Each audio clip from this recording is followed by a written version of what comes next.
Bonjour les amis, content de vous retrouver. Je m'appelle Dame, je suis toujours malade alcoolique, mais je suis en rétablissement. Aujourd'hui, je voudrais vous parler de ce que j'appelle ma descente aux enfers. En 1999, j'étais chef d'entreprise et avais une belle société. J'ai décidé à ce moment-là d'investir dans un gros bâtiment, un beau bâtiment pour mon entreprise et une nouvelle machine à imprimer. J'étais dans les arts graphiques à l'époque.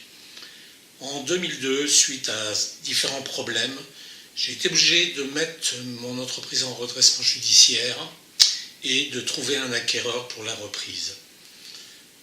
Tout cela a été fait très normalement, mais je me suis retrouvé fin 2003 sur la touche, au chômage. En 2004, après avoir perdu ma première entreprise dans des conditions un peu sinistres et dramatiques matériellement pour moi, j'ai décidé de recréer une nouvelle société. C'est, je crois, à ce moment-là que je suis rentré dans la phase cruciale de l'alcoolisme, cette phase où l'addiction est présente tous les jours. Quelques mois plus tard, j'ai donc lancé cette société. Je me rappelle quand même qu'il y avait toujours une bouteille de whisky dans les tiroirs de mon bureau. Ça a commencé à devenir de plus en plus obsessionnel. Chaque jour, aux alentours de midi, il fallait à tout prix que je consomme. Et bien évidemment, les soirées également. Cette nouvelle entreprise a très bien démarré. J'étais secondé par une personne de talent dans le monde de l'Internet. Mais malheureusement, 2 ans plus tard, cet ami, ce collaborateur, est décédé d'un AVC très brutalement en 1 semaine. Je crois que je m'en suis pas remis et quelques mois plus tard, je liquidais la société. J'ai relancé à ce moment-là un nouveau concept de société qui consistait à aller réaliser des vidéos chez les restaurateurs. Quelle bonne idée, je crée une société, mais malheureusement ma clientèle sont les restaurateurs. Ce sont vite des amis et très vite, quand je les rencontre, on prend l'apéritif. Cela dure environ 2 ans. J'arrive à en vivre médiocrement, mais quoi qu'il en soit, j'ai une activité. En 2010, d'un commun accord avec mon épouse, l'on se sépare. Je pars vivre seul dans un studio très près de mes enfants. Et là, bien évidemment, l'alcool est présent. J'enchaîne différents petits boulots de commercial, mais mon obsession est toujours la même. La fin de journée pour retrouver ma bouteille. De 2010 à 2015, j'enchaîne donc une semi-activité. Je travaille de chez moi, je travaille de temps en temps pour des amis qui ont besoin d'aide. Mais rien de vraiment d'établi.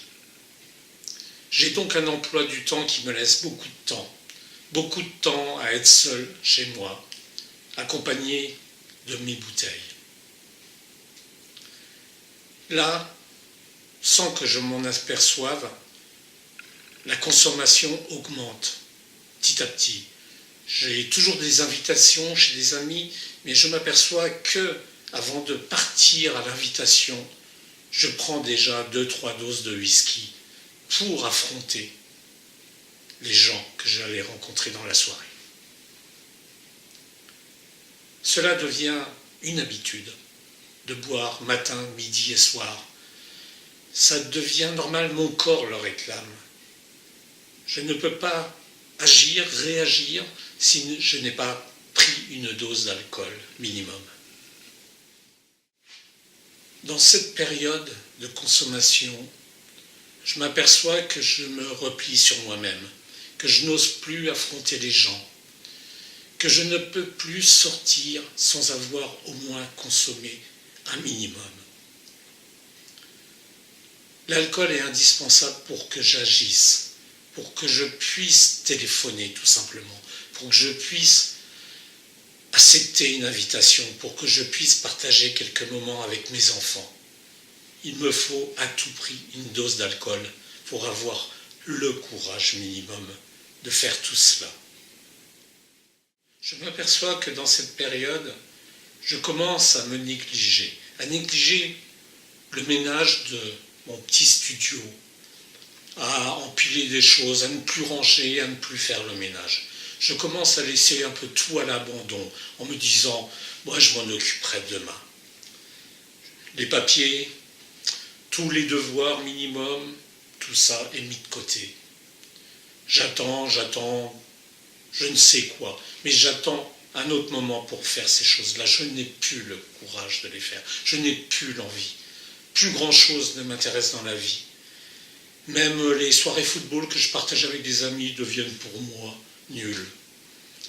Les seules invitations qui m'intéressent encore sont celles où je sais que le whisky va couler à flot. Et celles-là, je m'en fais une joie de m'y rendre. Donc ma vie devient de plus en plus remplie par la consommation d'alcool. Petit à petit, je m'éloigne de mes enfants qui ne me créent pas de problème, mais qui vivent à ce moment-là une tristesse que je ne perçois même pas.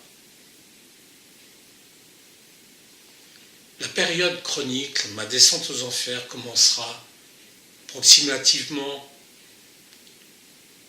à mon anniversaire de mes 60 ans, en août 2015. Là, je vis très mal ce moment. Mes enfants sont en vacances chez leur mère, loin de moi. Je vois sur Facebook qu'ils passent des bons moments ensemble. Je les harcèle au téléphone, par SMS. Je les fais culpabiliser de m'oublier, moi qui, dans le même temps, souhaite rester seul. Je suis dans l'ambiguïté totale et dans le désespoir. Dans cette période, je suis rentré dans une consommation chronique, dans l'alcoolisme chronique. Là, tout est arrivé brutalement. Je n'avais plus du tout envie de sortir. Je m'efforçais d'honorer quelques rendez-vous professionnels, mais surtout l'après-midi, pas le matin, parce que j'étais pas enfant. Je me négligeais totalement. Je me rappelle que dans cette période, en quelques mois, j'ai pris une dizaine de kilos. J'avais fait une chute chez une de mes filles 2 ans auparavant. Toutes mes dents du bas tombaient les unes après les autres. Je ne prenais pas rendez-vous chez le dentiste. Je m'en foutais. Je n'achetais pas de vêtements. Mon appartement était devenu un carnage. Ça commençait à sentir mauvais dans les pièces, dans les frigos. Je m'en foutais. Tout ce qui comptait, c'était la consommation et qu'on me foute la paix, qu'on me laisse tout seul, tranquille. Je ne veux plus d'histoire.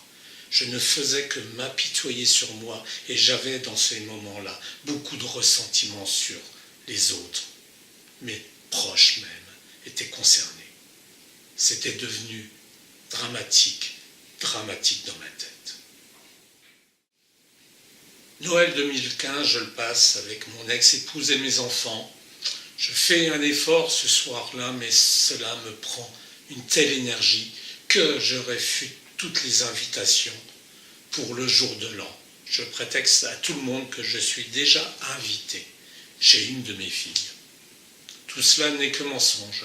J'ai préféré passer le jour de l'an seul, avec ma bouteille, tranquille, loin des tumultes, loin des sarcasmes des autres. J'en étais arrivé à penser que tout le monde m'en voulait, ou même pire, tout le monde se foutait de moi. Personne ne s'apitoyait sur moi, à part moi-même. Je croyais que j'étais oublié par mes proches, que ceux-ci avaient leur vie et que je ne les intéressais plus. J'étais rentré dans une phase de désespoir total. En janvier 2016, mon idole David Bowie meurt. Ce fut pour moi l'occasion d'étaler partout ma détresse, ma tristesse sur Facebook. Je pleurais dès qu'on m'appelait au téléphone, je pleurais de désespoir à la mort de David Bowie. Même si j'ai toujours une profonde admiration pour cet artiste, tout cela était très exagéré. Mes enfants, de loin, n'osaient plus trop communiquer avec moi. Ils ne savaient plus trop quoi faire.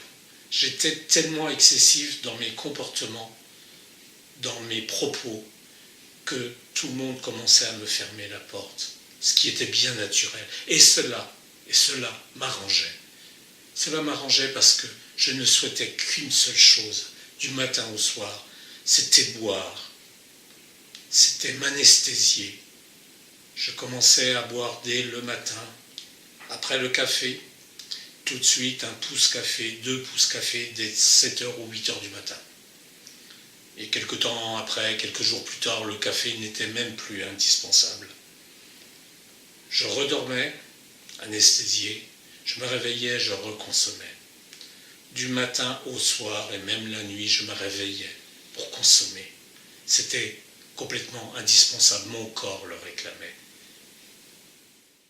Cette nuit-là, du 1er février 2016, je me suis réveillé vers 2h du matin et je me suis rendu compte que j'étais battu par l'alcool, que l'alcool avait complètement bousillé ma vie. J'avais encore à ce moment-là la conscience de voir dans quel état j'étais.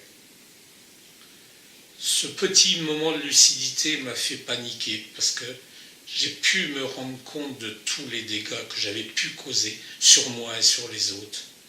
Je me trouvais complètement dans une impasse. Ma vie n'avait plus de sens.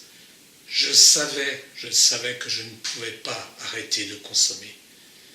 Le peu de fois où j'avais pu espérer et tenter de le faire, c'était à chaque fois un échec cuisant. Je repartais de plus fort dans la consommation. Donc, je ne voyais aucune issue à ma vie. J'ai donc décidé à 2h du matin de mettre fin à mes jours. J'ai bu une demi-bouteille de whisky, j'ai pris 2 boîtes de somnifères. Je voulais en terminer avec cette vie qui n'avait plus de sens. Je me rendais compte que l'alcool avait complètement dirigé ma vie, avait pris le contrôle de ma vie, de mes émotions, de mes sentiments, avait bousillé tellement de choses autour de moi que c'était plus la peine de continuer. Ce 1er février était une date douloureuse, mais qui, aujourd'hui, a été nécessaire, puisque par bonheur, j'ai pu vivre, ne pas mourir et connaître un rétablissement heureux, que j'aurai le plaisir de vous expliquer dans une prochaine vidéo. Merci mes amis, bonne 24 heures à vous tous et à bientôt.